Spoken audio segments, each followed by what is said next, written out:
심사위원을 할 정도의 인물이 그날 KTX나 이런 걸 타고 내려오면 설계안 슬쩍 몰래 보여드리고 선물 딱 드리고 이렇게 합니다. 야, 이게 무슨 007 작전이에요. 농담 같죠? 진짜 그렇습니다.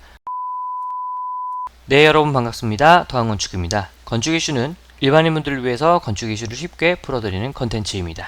2024년 4월 26일 현상설계 뒷이야기 두 번째 파트 시작하도록 하겠습니다. 현상설계 뒷이야기 첫 번째 파트를 올렸더니 작은 채널에 그리고 특히 인스타에서 반응이 꽤 좋았어요. 많은 분들이 응원의 글을 보내주시면서 너무 궁금하다, 현상설계 뒷이야기를 좀 조금 더 현실적이고 적나라하게 말해줄 수 없냐라는 내용들을 받아가지고 고민하다가 두 번째 거를 찍었습니다. 사실 두 번째는 이렇게 적나라하게 노출하려고 하기보다는 제가 현상설계 했던 걸 좀 설명드리려고 했었던 거였는데 내용을 조금 바꿔서 현실적인 안 좋은 얘기들을 좀 더 한번 까서 설명을 드리도록 하겠습니다.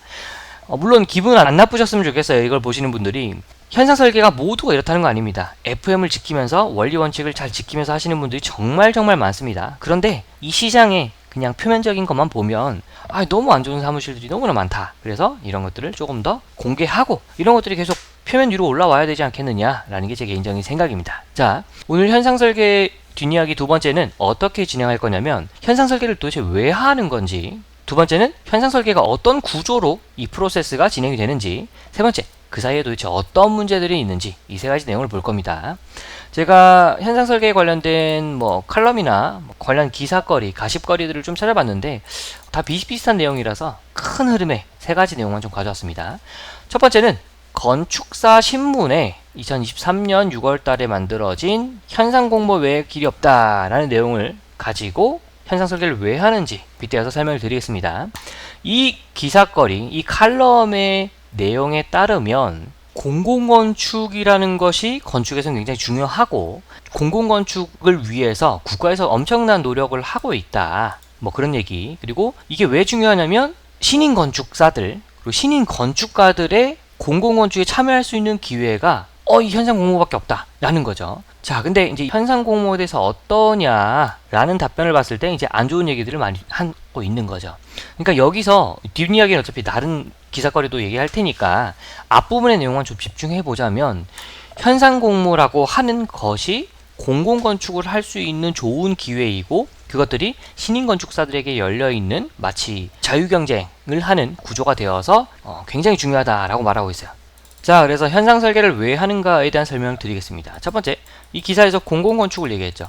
공공건축이 되게 중요합니다. 왜 그러냐면 사적 건축과는 다르게 개인의 취향이나 이런 것보다는 건축에 조금 더 본질적인 의미, 이 도시라고 하는 곳에서 모든 사람에게 영향을 끼치는 하나의 오브제가 되는데 이것들을 주변과 어울리게 할 것인가, 특이할 것인가, 열어줄 것인가, 닫을 것인가 등등등, 이제 이러한 것들이 우리의 도시의 인프라를 결정하고 도시의 경관, 벌써 말이 어려워. 그러니까 이게 무슨 얘기냐면 공공건축이 잘 지어진 도시들은 멋있고 오래간다. 그러니까 공공건축을 제대로 심도 깊게 고민해서 해야 된다라는 거예요. 그래서 이게 중요하다라고 하는 거죠. 공공건축, 즉 이 현상 설계를 통해서 공공건축을 하는 이유는 그건데, 왜 현상 설계를 자꾸 얘기하냐면 현상 설계 말고는 방법이 없어요. 이 공공건축을 하려면 첫 번째, 국가로부터 계약을 직접 받는 경우가 있겠죠. 국가에서 야, 너 해 라고 하는, 이걸 우리는 보통 수의계약이라고 합니다. 자, 이 수의계약을 봐봐요. 내가 구청장이야, 내 아는 사람이 있어, 혹은 어떤 회사에서 나한테 돈을 주면서 계약을 달래, 줄 수 있겠지. 자, 이런 식으로 뒷거래가 발생이 된단 말이야. 그러니까 수의계약도 금액이 2천만원, 5천만원 이렇게 구분되어 있어요. 남자 건축사는 2천만원까지, 여자 건축사는 5천만원까지. 이거에 대해서도 얘기할 게 진짜 많은데 오늘 주제가 아니니까 넘어가겠습니다. 자, 그래서 2천만원의 수의계약 금액, 설계비가 2천만원이 넘어가 버리면 설계를 직접적으로 지정할 수 없다. 자, 그러니까 이 공공건축을 하기 위해서 사적 건축보다는 공공건축의 일을 외부에 혹은 대중에게 열어줘야 되는데, 여기서 대중은 건축사들입니다. 자, 열어줘야 되는데 이 수의계약은 불가능에 가깝다. 자, 그럼 두 번째는 어떻게 해요? 바로 경쟁 입찰. 자, 근데 우리는 오늘 입찰에 대한 설명을 하는 게 아니니까 요거를 그냥 현상 설계라고 퉁쳐서 그냥 설명드릴게요. 자, 그래서 방법이 없으니까 현상 설계 하는 거예요. 현상 설계는 뒤에 원래 경기를 붙이면 됩니다. 현상 설계 경기입니다. 그러니까 설계를 경쟁시켜서 경기를 하는 거야. 무엇이 더 좋은가? 그걸 뽑아서 설계를 제대로 한번 맡겨보는 거예요. 그래서 현상 설계를 하는 이유는 바로 이 공공건축을 하기 위해서이고, 공공건축을 할 수 있는 딱히 방법이 없단 말이야. 내가 엄청나게 유명한 사람이 되지 않는 이상 방법이 없는데 누구나 신인 건축사들도 할 수 있는 방법이 바로 이거기 때문에 현상 설계가 그렇게 사람들이 몰리는 겁니다. 지금처럼 경기가 안 좋을 때는 저 지방에 작은 경로당 지을 때도 20팀씩 모이고요. 서울에서 내려가서 현상 설계 참석을 합니다. 이렇게 치열해요. 자, 현상 설계는 이런 식으로 이루어지더라가 첫 번째. 자, 그럼 현상 설계는 어떠한 구조로 이루어지는가? 프로세스를 보여드릴게요. 첫 번째, 국가기관이라고 오늘 칭하겠습니다. 국가기관과 혹은 유사한 유관기관 모두 포함해서 이 국가기관은 어떠한 신청사를 짓던가 리모델링 하던가 사옥을 이전한다든가 등등등의 업무가 있겠죠. 이런 업무를 누군가에게 톡 하고 던져줄 수가 없다고 얘기했잖아요. 세금을 가지고 하는 거니까.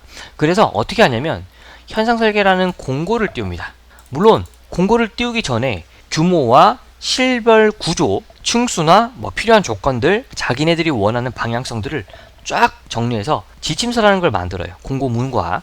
그리고 이 규모와 공사 금액도 자기네들이 할 수 없으니까 다른 건축사 사무소나 이 규모검토 기관 같은 그런 기관들이 몇 개가 있어요. 그런 기관에 맡겨서 가설계를 한 다음에 그걸 기반으로 만듭니다. 그래서 공고문을 딱 내고 일정한 기간 현상설계를 접수를 언제부터 하고 마감을 언제 하겠습니다. 이제 이런 것들을 쫙 냅니다. 그걸 보고 참석을 할 사람들은 미리 신청을 하는 거죠. 자, 이렇게 해서 많은 사무소들이 참석을 하더라. 이게 두 번째입니다. 자, 그럼 세 번째. 이거를 평가해서 뽑아야 되는데 여기서부터 이제 엄청나게 많은 얘기들이 있을 것 같잖아요. 그쵸? 그래서 이 여기 단계에서 누가 개입을 하게 되느냐? 심사위원들입니다. 설계안을 뽑아야 되는데 시장이 뽑는다고 생각해봐요. 나중에 얘기 나오겠어, 안 나오겠어? 나오겠죠. 그래서 여러 명, 다수의 심사위원들을 섭외해서 그 사람들의 평가로 뽑도록 합니다. 그래서 이 심사위원들의 구조는 대표적으로 대학 교수들이 있고요. 건축사들이 있고 혹은 기술사들도 있습니다. 그리고 관련 협회나 유관기관, 주최기관, 발주처 등등등이 있습니다. 그래서 많을 때는 10명까지 또 심사위원들이 있을 때가 있어요. 적을 때는 한 2-3명 있을 때도 있는데 이건 되게 작은 현상설계고요. 그래서 이러한 현상설계의 심사위원들이 있어야 되기 때문에 구청에서는 미리 섭외를 하고 이 심사위원들이 평가한 걸 당선을 시킵니다. 그래서 1, 2, 3등을 쭉 나열해서요. 뭘 해주느냐? 여기서 1등에게는 너희 안이 좋으니까 요거를 실제로 지을 수 있도록 설계하자. 그 실시 설계권을 줍니다. 물론 상금도 좀 주고요. 이 실시 설계권을 준다는 게 이 실시 설계에 설계비를 준다는 거랑 똑같아요. 그래서 일반적인 현상 설계의 기준으로 봤을 때 조금 크다 싶으면 한 2억에서 3억 정도의 설계비를 줍니다. 물론 여기서 외주도 떼줘야 되고 이제 뒤에 나올 영업비도 나야 되고 들어간 인건비도 제해야 되고 사실 많이 남진 않아요. 근데 일이 없는데 어떻게 해요? 그죠? 그리고 두 번째는 2, 3등 같은 위치의 수상자들은 상금만 받습니다. 상금도 현상 설계마다 다른데 적을 때는 아마 500만원 받을 때도 있고요. 많을 때는 막 한 2천만원, 3천만원 이렇게 받을 때도 있습니다. 많을 것 같죠? 아닙니다. 2, 3등 할 때 그냥 2, 3등 그냥 하는 게 아니에요. 들어가는 돈들이 엄청나게 많습니다. 자, 그래서 이거 하고 나면 사실 우리가 패배했다라고 보죠. 그래서 현상 설계는 1등만이 성공하는 진짜 경기 같은 겁니다. 2, 3등은 했다고 그렇게 물론 기분이 좋겠죠. 떨어진 것보다. 근데 패배한 기분이 물씬 풍기는 게 바로 현상 설계입니다. 자, 이게 현상 설계 구조입니다. 자, 그러면 여러분들 어디서 폐단이 생기겠어요? 여기죠. 앞에 거는 폐단이 생기고 싶어도 굳이 폐단이 있을 이유가 있나요? 그쵸? 그래서 여기서 폐단이 생깁니다. 자, 그래서 이 부분을 제가 이제 한번 더 말씀을 드리려고 해요. 자, 그래서 관련 기사 뉴스를 보면 이제 첫 번째 요걸 보면 2018년이니까 벌써 6년 전 기사입니다. 그래서 이분의 블로그를 보니까 현상 설계를 과거에 하셨는데 당선된 걸 보니까 야, 엉망진창인데 이게 당선됐어요 라는 얘기예요. 봤더니 설계가 너무 엉망인데 당선이 됐다. 이것보다 좋은 안이 많았을 텐데 라면서 이제 현상 설계의 당선안에 대한 고찰을 이제 돌려서 얘기하고 있죠. 그래서 공모의 심사부정이란 얘기를 꺼내고 있습니다. 제가 이거를 다 읽어드리면 또 시간이 많아지니까 넘어가고요. 자, 요것도 마찬가지입니다. 로비가 나옵니다. 현상 설계의 로비라는 것이 나오면서 여기서 뉴스 기사를 쓸 때 가져온 문구 그리고 그 얘기를 한 사무소의 얘기를 꼽으면서 어떻게 시작하냐면 현상 설계 안 한다. 왜 안 하냐? 영업비가 아깝다. 영업비가 많이 든다 라는 거예요. 이게 무슨 얘기예요? 현상 설계는 돈이 들어가는 게 아닌데 영업비가 들어간다는 얘기는 무언가를 누군가에게 줘야 되는 거죠. 그래서 뒤에 얘기도 뭐 비슷한 내용입니다. 그래서 결국에는 뒷돈이 들어간 얘기를 하고 있는 거예요. 폐단들을 얘기하고 있는 거죠. 자, 이 폐단들을 제가 얘기해 보겠습니다. 첫 번째, 과거에 뭐 한 10년 전만 하더라도요, 이 심사위원들을 쭉 추릴 거 아니에요. 그래서 여러 방식들이 도입이 됐었어요. 지자체마다 조금씩 바꾸기도 했고. 근데 가장 스탠다드는 뭐냐, 이 일을 진행하는 입장에서는 이게 그냥 자기네들이 야 이거 언제 할게 라는 게 아니야. 다 위에 기재부에 다 보고하고 다 위에 상부 보고를 거치고 결재를 다 받고 하는 거기 때문에 일정 바꾸는 것도 되게 힘들어요. 그래서 심사위원들이 미리 섭외가 돼 있지 않으면 당일에 혹시 빵꾸가 나면 큰일 나는 겁니다. 국가기관의 일들이 그래요.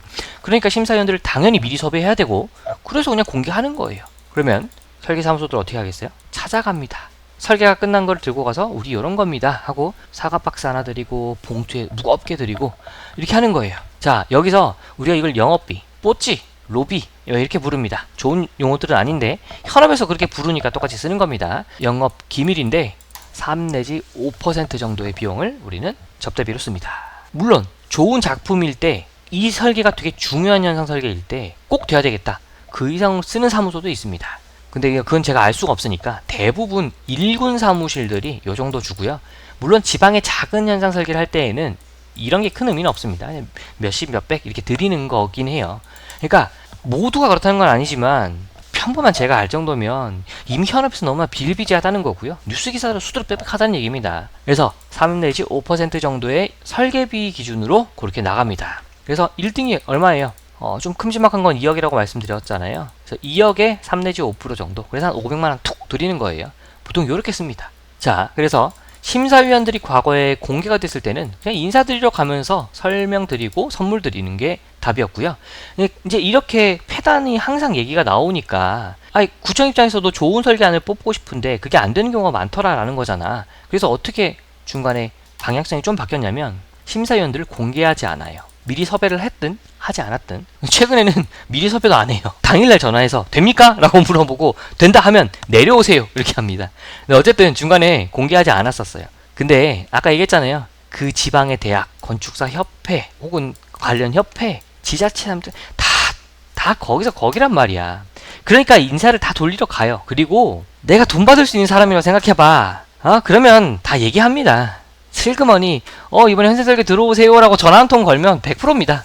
심사위원이라는 거잖아. 그럼 인사드리러 가게 돼 있어. 이게 다 알아. 그러니까 어떻게 할 수가 없죠. 자, 그래서 어떻게 했다고요? 마지막에 이 심사위원들을 섭외를 안 해, 지자체에서. 그리고 심사 당일날 혹은 전날 저녁에 전화를 합니다. 네, 여기 무슨 구청에 뭐인데 이 심사위원 설계로 모시고자 하는데 혹시 내일 참석 가능하시냐? 교수님이나 혹은 뭐 관련 담당자가 오케이 한다. 그러면 심사위원이 뽑힌 거야. 자, 이렇게 해서 뽑아. 이제 어떻게 하시겠어요? 여러분들이 만약에 건축사 사무소를 운영하고 이 설계를 꼭 해야 돼. 되게 유명한 작품이 될 수 있어. 이걸 하면 우리 사무소에 이름이 더 올라가서 많은 설계가 들어올 수 있을 것 같아. 그럼 어떻게 하겠어요? KTX역에 사람을 보냅니다. 대학 교수들의 얼굴 대부분 다 알아. 그리고 재밌는 건 예를 들어서 이 설계가 뭐 어디에서 하는 설계인지 모르겠으나 예를 들어서 뭐 울산이라고 하는 저 끝에 있는 설계야. 그러면 서울에서 막 대학 교수들이 올 수도 있고 울산에 있는 교수가 직접 할 수도 있겠죠. 근데 서울에서 내려오는 교수님들을 다 KTX 타고 울산역에 올 거잖아. 여기에 학생들, 서울 출신 학생들, 경기 출신 다 우선 팀장급이거나 이제 인사가 가능한 친구들도 가고, 혹은 이제 대학 교수들 다 보시면 아는데 이 대학 교수님들 유명한 일군 사무실에 다 뭐예요? 사회 이사 이런 거 합니다. 이게 다 커넥션이 다 있어요. 그러니까 이 결국에 이 심사위원을 할 정도의 인물이 그날 KTX나 이런 걸 타고 내려오면 그 현장에서 바로 인사합니다. 현장에서 저 교수님이 이겠다. 이게 뻔히 보여. 이거 다 알거든. 그래서 KTX에 기다리다가 바로 딱 보이면 가서 인사하고 설계안 슬쩍 몰래 보여드리고 선물 딱 드리고 이렇게 합니다. 야, 이게 무슨 007 작전이에요. 농담 같죠? 진짜 그렇습니다. 왜냐면 제가 그런 것들을 봤기 때문에. 이러한 현상 설계의 뒷이야기들이 있습니다. 그래서 어떻게 하고 싶어도 결국에는 그게 될 수가 없어. 그러다 보니까 어떻게 돼요? 좋은 설계안이 있음에도 불구하고 경제 논리에 밀려서 다른 목적의 설계가 당선이 된 경우들이 많더라. 그러니까 괜히 이런 뉴스가 나오는 게 아니에요. 뭐 로비니 뭐니 이런 얘기들이 있는 게 아닙니다. 그래서 이 폐단들이 정말 많고요.